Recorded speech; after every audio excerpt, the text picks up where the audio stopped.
Welcome back po again sa ating YouTube tutorials sa paggawa ng games gamit yung Windows Form C#. So guys, ito na po tayo. Tuturo ko po sa inyo paano po naman yung shoot ng bullet sa character. Bale, ngayon i-play ko po muna yung natin. Ayan po siya. Kung nakita niyo po, gumagalaw na po yung last natin. Tapos hindi na po siya lumalabas sa form. Bale, gagawa po tayo ng bala. Bale, yung turo ko guys, ano lang po, basic lang po yun, parang pang beginner. Bale, ang gagawin natin, mag-i-insert po tayo ng picture box. Bale, isi-set po natin yung bala, default 5 na pirasong bala lang po, 5 pieces. Bale, gawin natin itong black, yung color. Ayan, black color 1, bilangin po natin. Dito ko muna po ilalagay yung bala. 2 3 4 5. Bale, ayan po yung bala guys. Ngayon po guys, pangalanan po natin tong bullet 1. Ngayon po yung papangalan natin sa lahat. Bali,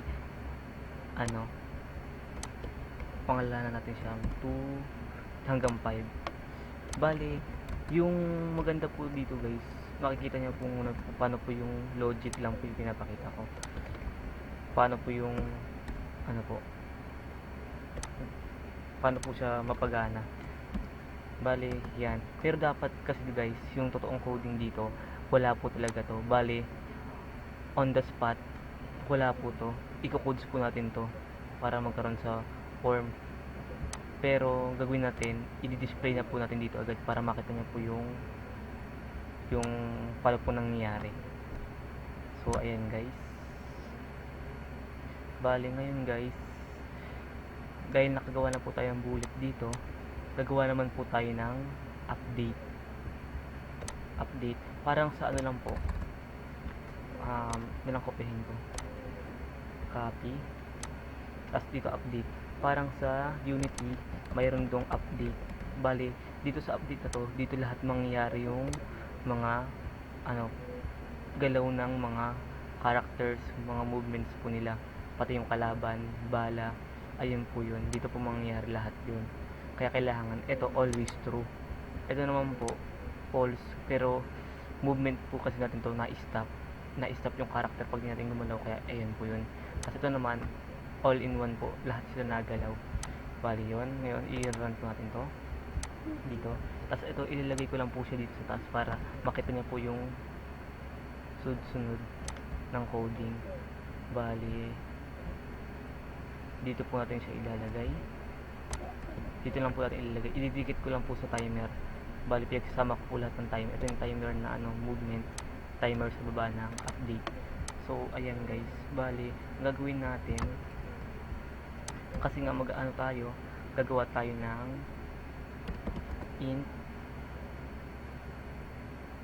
int fires bullet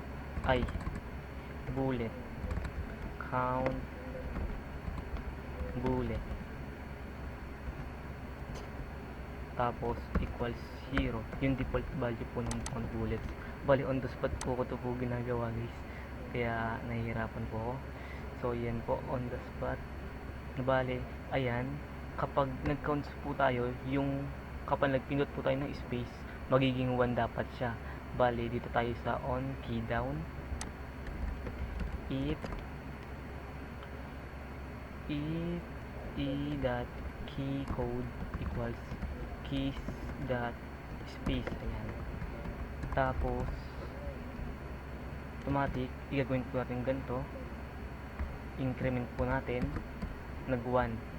So dito po tayo magkakaroon ng codes na dapat kasi guys ari po to, ari, pero hindi na po tayo mag-aari. Bali ngayon array or list, ayun po yun. Bali gagawin natin dito bool fires 1. equals false. Dahil 5 pong bala po yun, 5 bala, 5 pairs din, para malaman po ng system na yung games natin kung anong bala na po yung aandar. Bali ito po yung pagkasunod.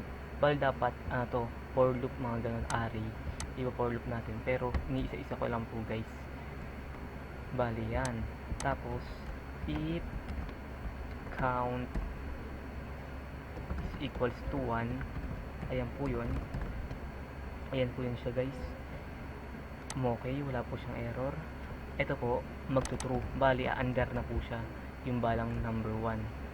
Bali ito nga po yun, equals number 2 is equals to true. Ayan, oops, mali. Bali ayan na po.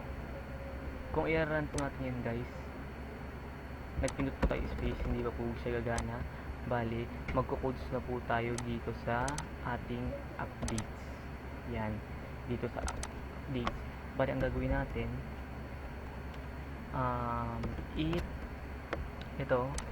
if var1 is equals to true, saka na po gagalaw yung bala nating bullet. Saka na po ito gagalaw itong bala po ditong itong bala na to, yung number 1. So ayan, bali ang gagawin natin dyan ay bullet 1 dot left, ganyan din po yun, is increment. So try po natin kung gumagalaw. Ayan po siya guys, gumagalaw na po siya, mabagal lang. So ang gagawin natin, pabibilisin po natin bullet, gawin natin to equals bullet left is equals to plus 5. Ayan. So ayan po, bumilis na po yung bala. Okay na po yun, okay na po siya. Ang problema guys, pag bumabaril tayo, kung nakikita nyo, hindi siya napunta dito. Ang gagawin natin dun guys, magpo-command po tayo dito, set natin bullet dot location is equals to new point. Yan. Tapos yung new point natin sa ating character, ito po yung character natin, picture box 1. Bale picture box dot, bale ang hinahanap dito, tignan natin, ang hinahanap po ay x and y. Bale x and y po yung hinahanap. Bale gagawin natin yung x natin is yung left. Picture box dot left, ayan po. Tapos yung picture box dot top, ayun lang po yung codes natin. So ayan po guys, i-try po natin kung gumagana. Kung nakita po, ito na po siya guys. Ayan, bali ayan na po siya. Bali nakita nyo po guys, pag pinindot natin, hindi na po siya gumagalaw kasi automatic. Dito po tayo nag-code sa update. So ang bali ang gagawin natin dito natin siya i-code sa ating spacebar. Yan. Ngayon titigan po natin. Ayan, gumalaw na siya. Pero bakit guys, kung nagtataka kayo, dito siya nagsimula sa taas? Kasi nga yung kinuha natin, yung mismong dito nagsimula. Kasi nga, di ba yung tinuro ko sa inyo, dito po yung nagsimula 0, tapos pababa yung y, tapos yung x, pag ganyan. Parang sa y and x axis po yun. Bali ang gagawin natin, adjust lang po natin yun. Bali tansya lang pong gagawin natin. Bali pababa tayo, ibababa natin yung bala. So plus po yung gagawin na rin, 100 po natin to. Try ko lang po. Ayun, sumakto sa 100, nakita nyo. Bali bawasan po natin, gawin ko 95 para sumakto po dun sa bala. Space. Ayan, sumakto na po siya dito. Bali tama na po yung natin. Ngayon yung left naman, purong po natin, gawin ko lang itong 120. Ayan. Oops, tignan natin, hindi ko nakita kung saan nagsimula. Dito siya nagsimula. Gagawin natin dito ay 150 na lang guys, para sure matama talaga. Yan, dito siya. Yan, okay na po siya guys. Ngayon, gagawin natin, lahat na sila, ikukuds na natin kung nakita natin kung tama na. Bali, ang gagawin natin, copy codes na lang tayo guys. Ganyan lang po gagawin natin. Dito, copyhin lang natin dito sa ano. 2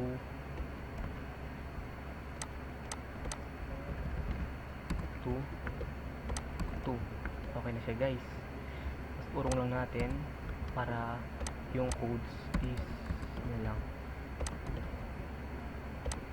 Yan. 3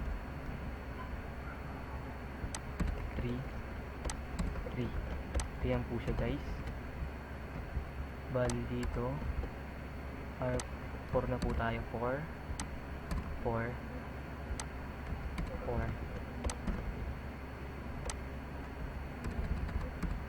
yun naman po yung 5 okay na po siya guys. So itry po natin dito rin po pala sa baba sa spacebar. So okay na po to. Copyhin na lang po natin yung codes. Ganyan lang po tayo mag codes, copy paste lang po tayo pag nagawa na po natin yung isa. Babaguhin na lang po natin yung codes kung ano po ako sunod. Ayan. Tapos 4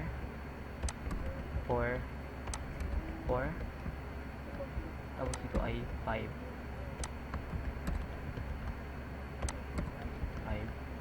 and 5. So tama naman po, wala naman po tayong error. Tignan po natin kung nakita natin na tama na po siya guys. Bale, tignan po natin ulit, i-run po natin ulit siya. 1, 2, 3, 4, 5. Kung nakita niyo po guys, pinot po ako ng space pero hindi na po siya nabaril. Bali, ang gagawin po natin dyan, ganito. Magsiset tayo dito. Kung nakita niyo po kasi, nag-condition po tayo dito, diba? Bali, count bullet is equals to 5. Hanggang equals to 5 lang po tayo. Bali, gagawin natin, dadayain natin siya. Count bullets is equals to 6. Kapag nag 6 na siya, magre-repeat tayo sa count bullet number 1. Yan. Or 0. Ganun. 0 pala yan. Hindi ko alam kung ano. Yan.